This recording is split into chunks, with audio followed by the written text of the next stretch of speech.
Today, many Americans don't like capitalism. Socialism would be better, they say.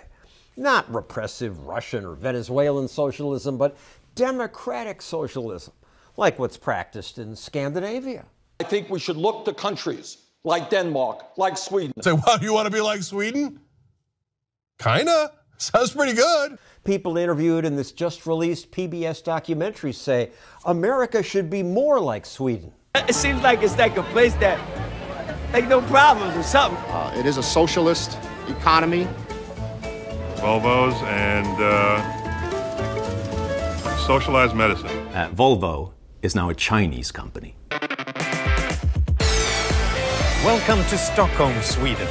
My name is Johan Norberg, and this is where I was born and raised. Johan Norberg made this documentary because he wanted to set the record straight. Sweden is not socialist because the government doesn't own the means of production. To see that, you have to go to Venezuela or to Cuba or North Korea.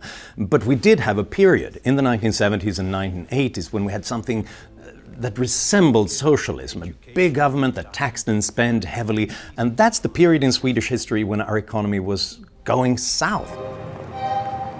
So much so that even socialists complained about the high taxes. Astrid Lindgren, who wrote the very popular children's books, Pippi Longstocking, for instance, she was a social democrat, but she had made a lot of money from her books. She found that she paid 102% in taxes. She wrote this angry essay about a witch who was quite mean and vicious, but not at all as vicious as the Swedish tax authorities. And yet, even though taxes were high, they did not bring in enough money to fund Sweden's welfare state. There were waiting lines to get health care. People couldn't get the pension that they thought that they depended on for the future. At that point, the Swedish population just said, enough, we can't do this. Sweden then reduced government's role. They cut public spending, privatized the national rail network, abolished certain government monopolies, eliminated inheritance taxes, and sold state-owned businesses like the maker of Absolute vodka. Lower taxes, reformed the pension system so that it wasn't unsustainable. The results from the spending cuts and privatization?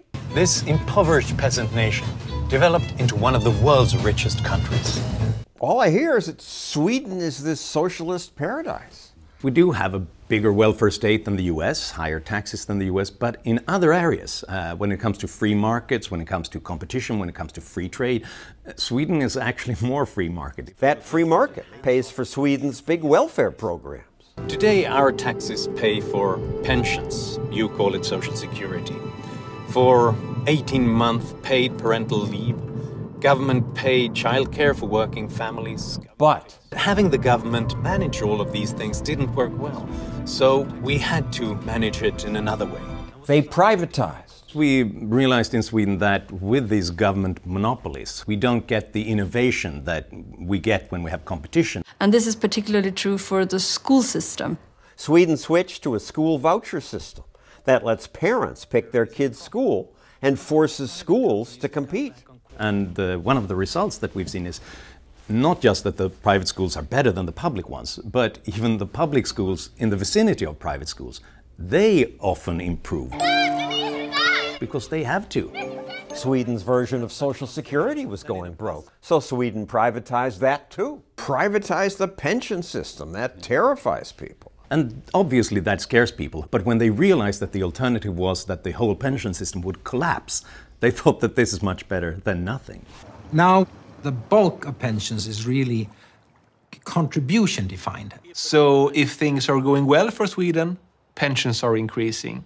But if things are going less well, pensions are automatically lowered, which basically takes away from politicians the ability to buy votes by just promising higher pensions and letting future generations pay. And when it comes to taxes, what Sweden does may surprise you. Low-income earners in Sweden pay a lot more than low-income earners in America. So despite the fact that Sweden looks like sort of a socialist country which taxes the rich exorbitantly high, the truth is the opposite. People who earn below average income pay up to 60% in taxes. This is the dirty little secret about the Swedish tax system. We don't take from the rich and give to the poor. We squeeze the poor because they are loyal taxpayers. Not taking more from the rich, school choice, privatization. Sweden is anything but socialist. You can't turn your backs to the well, to the creation of wealth. You can watch the full documentary, Sweden, Lessons for America, at freetochoose.tv.